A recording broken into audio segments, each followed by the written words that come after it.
Sometimes life feels heavy, doesn't it? There are seasons when it seems like we are carrying more than our hands can hold. Problems that stack up, worries that steal our sleep, situations that seem to have no solution. When the heart is tired, the mind grows weary and the spirit feels weak. It's easy to think we are alone, that we have no one to turn to, that no one understands what we are going through.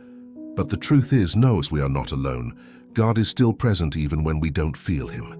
He walks with us in the silence, in the tears that fall without sound, in the quiet sighs that only He hears. If you are here today, there is a reason. Nothing arrives in your life by meaningless coincidence. Maybe you were looking for answers. Maybe you were searching for peace. Or maybe your soul simply needed a place to rest for a moment. Maybe nobody else knows, but you know it. You are carrying something inside that weighs on you, something you have been trying to handle, but it has already begun to exhaust you.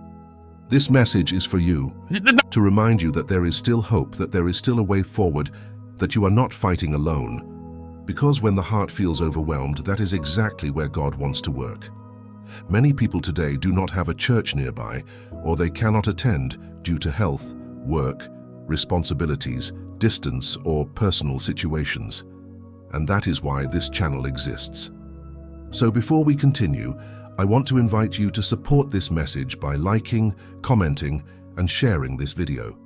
It may seem small, but it helps so much for YouTube to recommend it to more people who are going through the same thing you are. People who may not have anyone, people who are also searching for a place to rest in God. Your support can be a blessing to someone else. If you'd like, you can comment the phrase, "God sustains me." Now prepare your heart. Part 1. When the problem feels too big for you. There are moments when we feel like we just can't take anymore.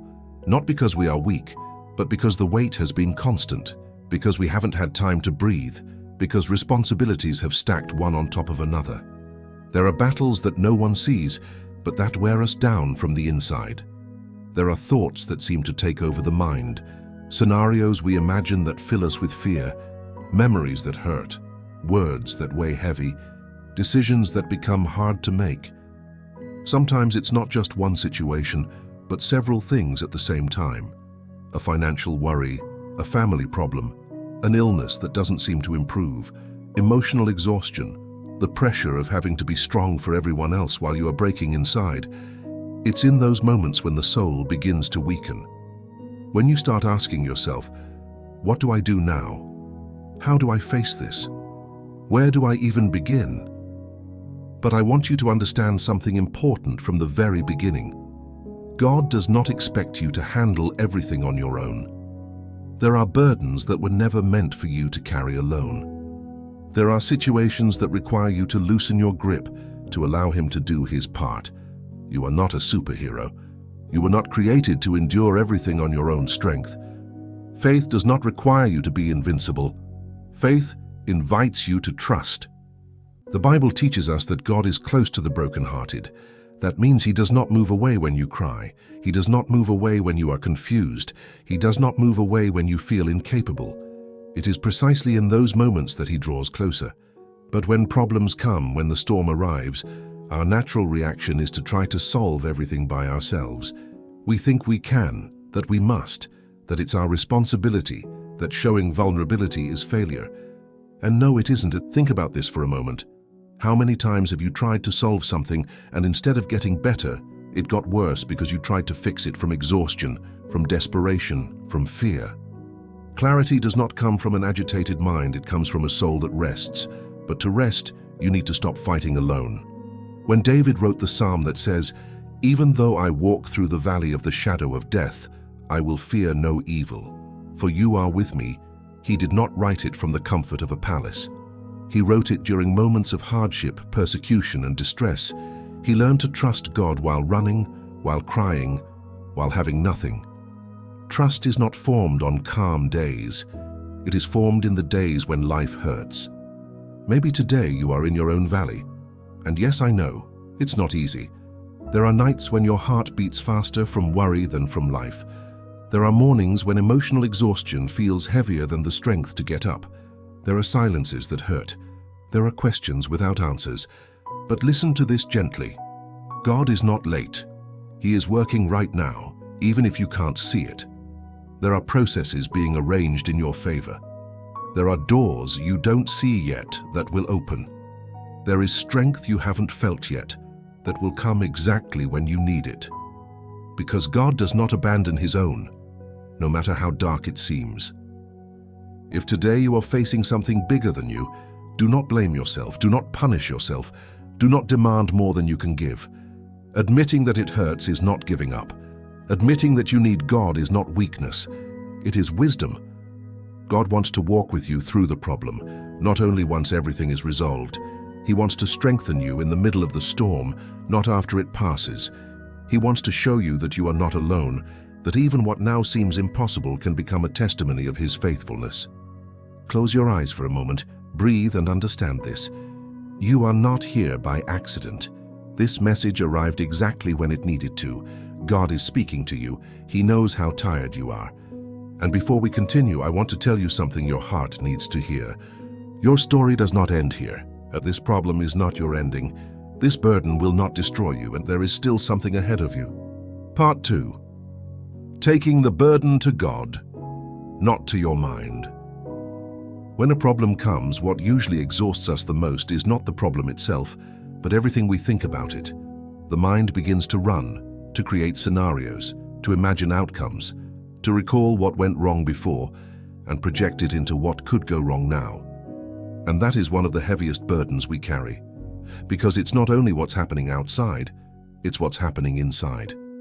Worry is like an inner voice that keeps repeating, what if it doesn't work? What if I can't? What if I fail? What if everything turns out bad? And when that voice settles in, it steals peace, drains strength, and wears down the heart. But God does not want you to live that way.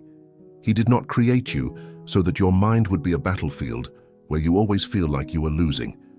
There is a passage that says, we should cast our burdens on Him because He cares for us. This means you do not have to hide what hurts you. You do not have to pretend you are in control. You do not have to carry pain inside as if no one could understand. God is saying, give it to me, let me help you, let me hold you. But how do you give a burden to God? It's not something physical that you can place on a table. You give it to Him when you decide to stop fighting alone, when you stop replaying the same thought over and over, when you speak to God with sincerity. You do not need perfect words or a polished prayer.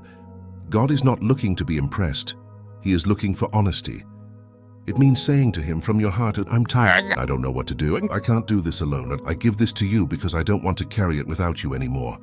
Help me, show me the way, give me peace, strengthen me. A prayer that's simple changes things, and even if nothing changes immediately on the outside, God begins working inside you. And whatever God transforms inside will eventually show on the outside. Handing your burden to God does not mean giving up. It means trusting. It does not mean abandoning responsibility. It means not carrying it alone. When you begin to trust, something shifts. Anxiety weakens. The mind settles. The heart rests. Perspective opens. The problem no longer feels like an impossible mountain, but something you can walk through with Him. God never promised we would have no problems. He promised we would never face them alone. You are not here because God left you. You are here because God is calling you to come closer. Take a breath, slowly, and whisper in your heart, even if with very little strength, God help me, I am in your hands, and that sentence opens doors in heaven. Part 3. When it seems like God is silent. There is something many people rarely talk about, but everyone feels sooner or later. That moment when you pray, ask, seek answers, and God seems silent. It's a silence that cannot be heard, but is deeply felt. As if heaven closed, as if your words were hanging in the air, as if God were not paying attention to what is hurting you. But listen carefully. God's silence is not His absence, His silence also speaks. Sometimes God is silent not to abandon you, but to strengthen what He is building within you, because some things only grow in silence. Patience, deep faith, spiritual maturity, true trust. These do not grow in easy days. They grow in the days when we keep believing even when we see nothing. God is like a father teaching a child to walk. There are moments when He loosens His grip, not because He wants the child to fall, but because the child needs to learn balance. The father is still right there, ready to catch the child, But the child does not know that. He only feels the loosened hand. And that moment is where strength is formed. That is how God's silence works. He is still there, right there, beside you, watching every step, protecting you from breaking, holding you even when you don't notice. If He were gone, you would feel emptiness, not silence. Silence is not abandonment. Silence is formation. Maybe right now you don't understand why things are happening the way they are. Maybe you wonder why, when you need Him most, He seems quiet. But I assure you with all my heart, God is working in places you cannot see. There are battles He is fighting for you that you know nothing about. There are doors that are not open yet, because opening them now would harm you. There are people being removed from your path because they were not for your good. There are things you wanted that He didn't give because they would have held you back. There are processes not finished yet because you are still being strengthened for what comes next. God is not ignoring you. God is preparing you. When we are tired, we want instant relief. We want answers now. We want a sign. We want direction. But listen, the silence you feel today will become your testimony tomorrow. What hurts now will one day become understanding. What feels slow now will one day feel precise. What feels like abandonment now will one day become gratitude. God is not delaying your life, and He is building it. Sometimes God is not asking you to understand, and He is simply asking you to stay. Stay one more day and don't walk away, and don't give up in the hardest chapter. Even if it's with little strength, even if your steps are small, God sees your effort and He knows your struggle, and He will not leave you here. Part 4. When the problem takes control of your mind. There are moments when the problem is no longer outside of you. It begins to live inside. It's no longer just about what is happening, but about how your mind interprets what is happening. And that is often where things become harder. Because it is one thing to carry a difficult situation, and another thing to carry the thoughts that situation awakens inside you. Those thoughts that show up late at night when you are alone. Those thoughts that appear during the quietest moment of the day. Those thoughts that repeat themselves over and over again, like a wave that never stops. The greatest exhaustion almost never comes from the problem itself, but from the mental interpretation we make of it. We start telling ourselves things like, maybe I won't be able to handle this. Everything is out of control. I don't know how I'm going to make it through this. This is too much for me. And with every thought like that, the mind fills with anxiety. The chest tightens, breathing becomes heavy, the heart begins to race. It's not just worry, it's emotional exhaustion. But listen to this gently. Your mind needs to be guided, not obeyed. Not everything you think is true. Not every thought that appears deserves your belief. Some thoughts are born from fear, not reality. Some thoughts are born from exhaustion, not from God's truth.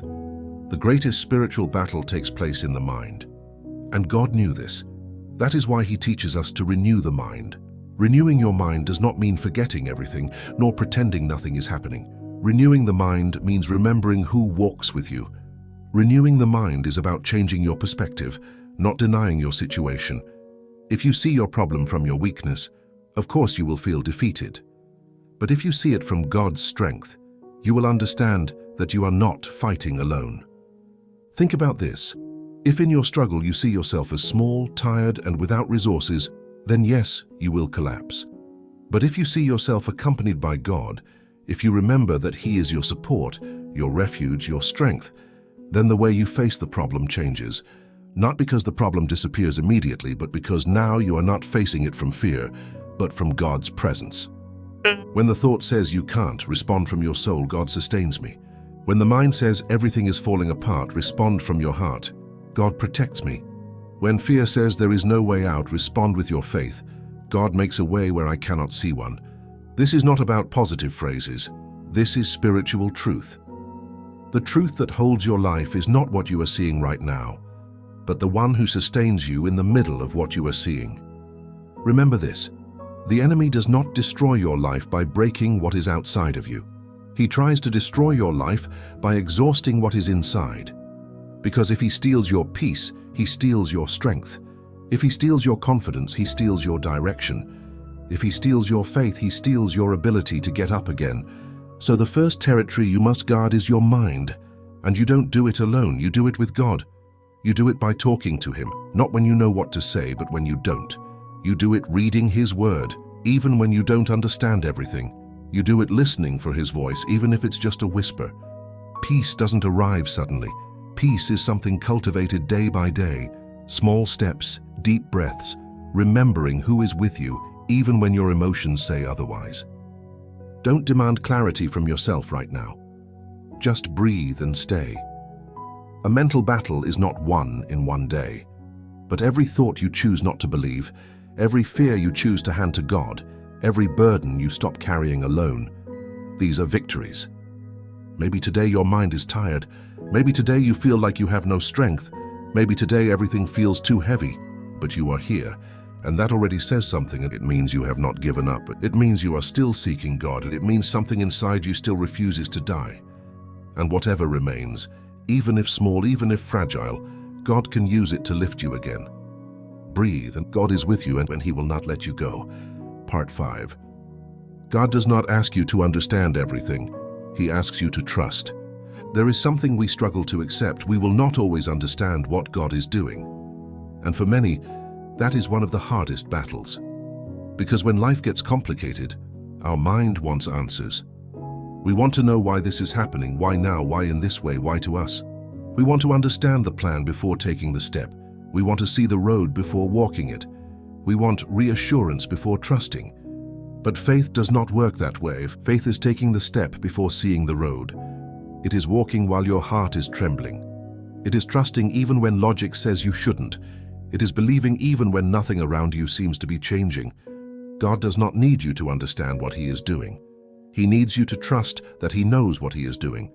Think about this calmly. If you could understand everything, if you could see everything, if you could solve everything, then you would not need God. And God does not want to relate to you from self-sufficiency, but from love. He wants you to rest in Him, not only rely on yourself. There are seasons where understanding is impossible. Seasons where what you are living makes no sense, where what you feel does not match what you believed, where what you are facing seems unfair, heavy, or too difficult to carry. And in those moments, the heart naturally searches for explanations. But some things are only understood after they have passed. Some answers only come after the pain. Meaning sometimes appears only after the wound. God sees what you do not see. He knows roads you have not walked yet. He knows things your mind cannot imagine. He sees your whole story, not just this chapter. And that is why, even if today something hurts, He is not wasting it. God never wastes pain. Pain in the hands of God becomes transformation. Maybe today you don't understand why you had to lose something, why something ended, why someone left, why it didn't work out the way you hoped, why what you dreamed hasn't happened yet. But listen closely, God is not taking away to leave you empty. God is clearing space for what is coming. God is not closing doors to leave you outside. He is keeping out what was never meant to be part of your life. God is not delaying because you don't matter. He is preparing the exact moment for your good. There is a time for everything, but that time is not determined by your anxiety, but by His wisdom. What is coming for you is not late. It is in preparation. And yes, it may hurt. The process may feel long and you may feel tired. But do not confuse tiredness with defeat. You can be tired and still move forward, and you can cry and still believe. You can doubt and still cling to God, and He does not walk away because you doubt. He is not offended because you are exhausted. He does not abandon you because you are afraid. He walks with you even in the most fragile thought of your faith, because real faith is not perfect faith. Real faith is the faith that keeps going even while trembling. Look at your life for a moment. You have already survived things you once thought you could not survive, and yet you are here, breathing, moving, living. Do you see?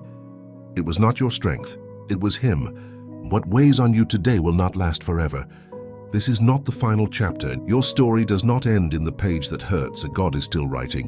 When you don't understand, trust. When it hurts, trust. When it feels dark, trust. When you have no strength, trust.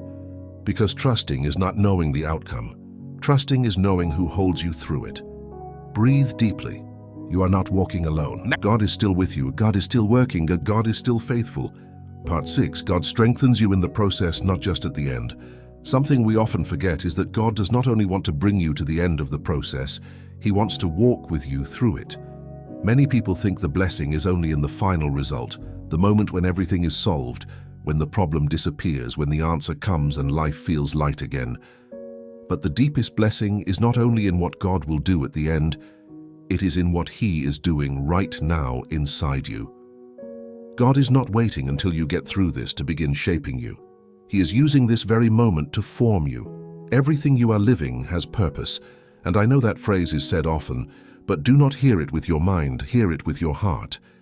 If this moment had no purpose, God would not have allowed you to walk through it. He could have stopped it, but He didn't. And that already means something greater than you realize. There is strength that only grows through pain. There is maturity that only forms under pressure. There is faith that only deepens in the unknown. And even though it is hard to see now, what you are facing is forming a stronger version of you. A version that does not break at every storm. A version that knows who her refuge is. A version that has learned not only to believe in God, but to depend on Him. When everything is going well, trusting is easy. But when life hits, when the future becomes unclear, when the path grows dark, that's where faith becomes real. Not a faith of words, but a faith of roots. A faith that does not collapse when the storm blows because its roots are anchored deeply in God. Stop for a moment and look at yourself. Truly look. Look at everything you have endured. Look at everything you have faced. Look at everything you have carried, even without strength. Look at how many times you rose when no one knew you had fallen. Look at the days you fought in silence. Maybe you didn't notice, but that was strength too. You do not need to feel strong to be strong. Strength is not always felt as power. Sometimes strength feels like exhaustion, like tears, like taking one more step, even when you don't know how. That is also strength. God sees it. God honors it. Maybe you think you are not moving forward. Maybe you think you are standing still. But listen, every time you choose not to give up, you move forward. Every time you choose to believe even a little, you move forward. Every time you get up after a difficult night, you move forward. Even if the progress is small, it is progress. God is not waiting for perfection from you. He is not watching to see if you fail. He is walking with you to hold you when you tremble. And here is something even deeper. In your darkest moments, God reveals who you truly are in Him. You are not weak. You are not fragile. You are not failing.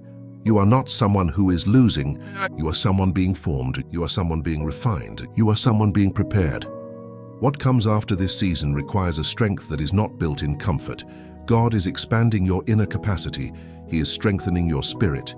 He is refining your character.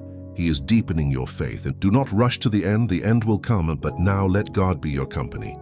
Let God be your strength, let God be your refuge, let God be your guide. Let Him walk with you in the process. Because even if you do not see it, He is working with every step. Breathe slowly while you hear this.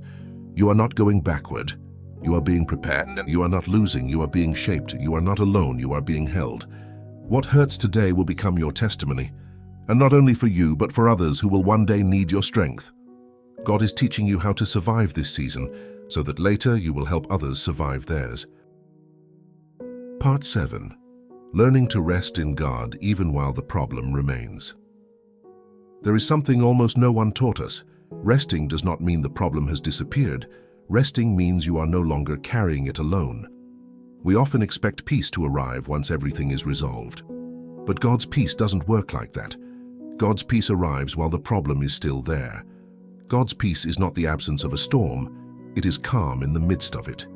The problem remains, but you are not the same.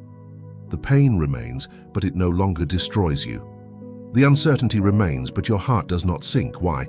Because your trust is no longer placed in what you see, but in the One who sustains you. When we learn to rest in God, something changes in the deepest part of the soul. It is not a fleeting emotion. It is an inner stability. It is a quiet knowing. It is a gentle certainty that doesn't shout, but holds you. A certainty that says, I don't understand everything, but I know God is with me. I don't see the solution yet, but I know God is working. I don't know when this will change, but I know God will not leave me here. Learning to rest in God is not an act of passivity. It is an act of faith, because it requires you to stop fighting in your own strength. It requires you to relinquish control. It requires you to loosen your grip on what you are holding too tightly, out of fear of losing it. It requires you to believe that God knows what He is doing. And that's hard. It's hard to let go of what matters to us. It's hard to believe when we don't see. It's hard to trust when the heart is tired. It's hard to rest when we are used to resisting, fighting, and enduring in silence. But the soul is not designed to live in permanent struggle. The soul needs rest in order to live. Not only physical rest, rest for the soul. That rest you feel when you exhale after crying. That rest that comes when you whisper, "God, I can't anymore," you do it. That rest that appears when you decide to place in God's hands what you cannot change. And here is something very deep I want you to hear with your full attention. There are battles you are not losing. You are just fighting them from the wrong place. There are burdens you cannot release because you keep trying to resolve them without God. There are storms that continue, not because God is doing nothing, but because you still haven't stopped fighting alone. God does not ask you to be strong all the time. God asks you to be sincere. Sometimes the most powerful prayer is not long, not elaborately worded, not full of profound phrases. Sometimes the most powerful prayer simply says, "God, it hurts, and God, I'm tired. God, I don't know what to do. God, help me." And with those words, something in the soul breaks, yes, but not to be destroyed, rather to make room for God to enter. Because when you surrender before God, what you are surrendering is not your life, it is your control. And when you place control in His hands, He begins to do what you could not do. I want you to picture this: God holding your heart with care, without demands, without pressure, without judgment, just holding, like someone who understands, like someone who has seen every silent battle, like someone who knows every part of your story. You are not failing by feeling tired, you are being human. God does not love you less for being weak. In fact, it is there that His love is revealed most strongly. And if right now your strength is low, if you feel your heart is exhausted, I want you to know this: resting in God is enough. You don't have to prove anything. You don't have to overexert yourself. You don't have to have answers. Just stay, just breathe, just remain. God is doing something inside you. And though you don't see it, it is growing. And though you don't understand it, it is advancing. Though you don't feel it, He is sustaining you. Your job now is not to solve everything. Your job now is not to give up. Peace will come, clarity will come, the answer will come, relief will come, but first breathe here, like rest here in God. Part 8. How to make decisions under pressure without breaking. When problems press in, the pressure to decide becomes an added weight. It's not only what is happening, it is also the fear of making a mistake, of taking a path you might later regret, of choosing driven by urgency rather than by God's direction. In moments like this, the mind wants to fix things now, the heart wants relief now, but the soul needs something else. It needs order, inner quiet, and a guidance higher than your emotions. The first truth you must embrace is this: deciding in peace is better than deciding fast. Speed gives the illusion of control, but often leads to mistakes that take longer to repair. Peace, on the other hand, gives you perspective. It helps you see clearly what hurry hides. So before deciding, breathe deeply, locate yourself in the present, and recognize where you are. You are not alone, not in the dark, not without help.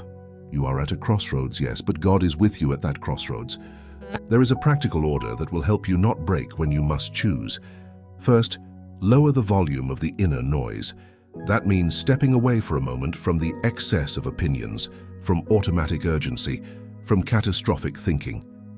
Fear speaks loudly, anxiety exaggerates, exhaustion confuses. God's voice is recognized with a serene soul, not an overrun mind. Step back for a moment. Even a little silence makes room to hear better. Second, honestly name what you feel and what you fear. Don't hide fear behind a perfect spiritual script. Tell God, from the most honest part of your heart, what worries you. When you name fear, you take away its power. When you place it before God, you stop carrying it alone. This honesty places you in the truth, and from the truth, decisions are better.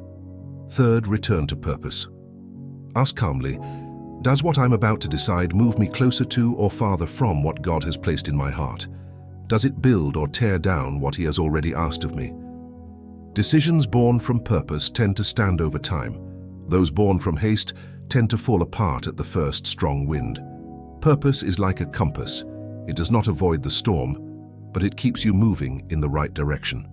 Fourth, evaluate the likely fruit of each option, not from the fantasy of the worst-case scenario, but from sound prudence.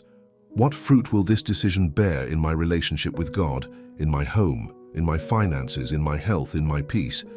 What steals your peace today rarely gives it back tomorrow. What draws you closer to God today usually leads you toward wiser solutions later. Fifth, take small steps when you don't have full clarity. Faith doesn't always demand huge leaps. Sometimes it invites you to move forward in short segments, testing, adjusting, listening. Small steps reduce the margin of error and keep you from breaking if something turns out differently than expected. The small step is also faith because it acknowledges God's guidance in the process, not only in the destination. Sixth, seek counsel from people who love God and love your life, not from those who repeat slogans, but from those who carry peace, maturity, and good fruit. Wise counsel does not decide for you. It helps you see what your emotions won't let you see. Remember this firmly. Asking for help doesn't make you weak. It makes you sensible. No one gets through intense seasons entirely alone, and the bridges God uses often look like people. Seventh, set clear boundaries with whatever disorients you. If your worry grows every time you spend hours comparing yourself, lower that intake. If your mind crashes when you work without breaks, order your time. If your heart gets tangled in draining conversations, corral them and be firm. Boundaries are not coldness. They are rightly oriented love. They are a concrete way to protect the inner space where God speaks to you. Eighth, incorporate peace habits that protect your discernment. Sufficient rest, sincere prayer, unhurried reading of the Word, verbalized gratitude, and brief silence before reacting, all of that becomes a shield when you must choose. No one discerns well when exhausted. No one sees clearly after weeks without slowing down. Peace is ground that is cultivated, not an occasional accident. Ninth, accept that total certainty rarely exists. There will always be a margin of risk, and that's okay. Faith moves with enough light for the next step, not with spotlights that illuminate the entire road. If you are waiting to have all the answers before moving, you'll remain still for too long. Take the next step with what you know today, trusting that God will show you what's next when you need it. 10th, release spiritual perfectionism. Not everything you do needs to turn out flawless. God is not grading you with a checklist. He is accompanying you while you learn. If you make a mistake, He repositions you. If you doubt, He holds you. If you fall, He lifts you up. God's grace is not a theory. It is real help on real days. Now look at your current situation through this lens. The problem may remain, but your way of facing it is no longer the same. You no longer decide from panic. You decide from peace. You no longer choose under pressure. You choose by purpose. You no longer act to numb pain. You act to build life, and that in heaven carries a different weight. Remember this as an inner anchor for the coming days. When urgency pushes you to resolve things now, repeat within, I decide in peace, not in haste. When fear whispers that you will fail, calmly repeat, God guides me. When others demand an immediate answer, reply with the gentle firmness faith gives you, I need a moment to listen to Him. It's not evasion, it's wisdom. If you reach a crossroads where no option seems perfect, choose the one that best preserves your peace, your integrity, and your communion with God. Peace is not a luxury, it is guidance. Integrity is not an ornament, it is foundation. Communion with God is not an extra, it is your life. And if you still feel yourself trembling, return to the simple. Breathe, talk to God, take the next small step, and repeat inside, with humility and resolve, I am in your hands. That humble act places you where the best decisions are born, not from control but from trust. You are learning to decide without breaking. You are growing within. You are honoring the process. And as you walk, God keeps opening the way. Part 9. When what hurts comes from people you love, there are pains that don't come from circumstances, but from people. And that pain weighs differently, because when someone you love wounds you, not only does the heart suffer, the mind becomes confused.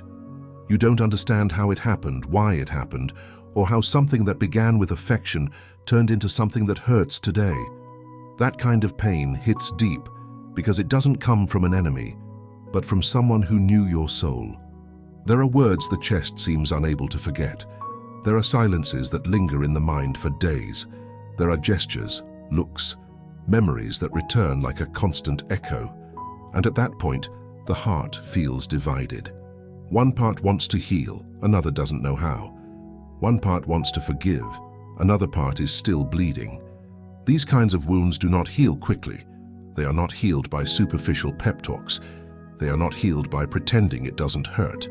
This pain needs to be acknowledged, held, and ultimately handed to God. And here is where many become confused. Sometimes we believe that forgiving means accepting what is unjust, allowing ourselves to be wounded again, remaining in places that wear down the soul. But no, forgiveness is not staying where you are being destroyed. It is releasing what is sinking you inside. It is stopping the carrying of the poison. It is allowing your heart to breathe again. Forgiving does not mean you don't feel pain. Forgiving means not letting pain govern your life. And yes, there are wounds that do not heal in a single day. There are inner processes that take time. But God is patient. God does not demand you heal fast. God does not demand you be fine already. He accompanies you. He walks with you step by step. He understands the depth of the damage better than you do, because he saw things you did not see. He heard words you did not hear. He knows the root of that wound. When the pain comes from someone you love, a part of your heart feels it lost something important, maybe trust, maybe safety, maybe a sense of home. And when you lose that, the soul feels vulnerable. But hear this necessary truth. Nothing that comes from God destroys you inside. What comes from God edifies, supports, lifts, cares, respects, honors. So if in this process something is breaking you, God does not want you to stay there. Maybe what hurts most is not what happened, but not knowing what to do with what you now feel. And that's okay. You don't need clarity right now. You don't have to make a definitive decision in this moment. The only thing God asks of you now is this: do not close your heart. Because when the heart breaks, the natural reaction is to build walls. Walls to avoid feeling. Walls to avoid trusting. Walls to avoid loving. Walls to avoid being hurt again. But the walls that protect you also isolate you, and an isolated heart stops growing, stops believing, stops living fully. God does not want you to live with a hardened heart. He wants you to live with a healed heart. And healing is not forgetting. Healing is remembering without pain. Healing is looking back without feeling something tear inside. Healing is being able to say, I learned, I grew, I let go, and I moved on. You are not alone in this process. God is healing something inside you that you may not understand yet. He is touching the wound from within. He is restoring your worth. He is rebuilding your identity. He is cleaning the wound gently, even if it sometimes stings. And here's something you may have needed. Your capacity to love was not a mistake. Loving was not your failure. Giving was not your error. What hurt you was not your love. It was the other person's immaturity, unresolved pain, or emotional fragility. Do not carry guilt that does not belong to you. Your heart is still valuable. Your capacity to feel is a gift. Your tenderness remains a strength, not a weakness. That someone did not know how to care for what you gave does not mean your love is worthless. It only means you gave it in a place where it was not understood. God will teach you to love without breaking, to give without losing yourself, to care without forgetting yourself. But for that, this wound needs light, and it is already receiving it, because you are here, because you are opening your soul, because you are letting God in. Breathe, He is healing you, and this is not theory, it is real.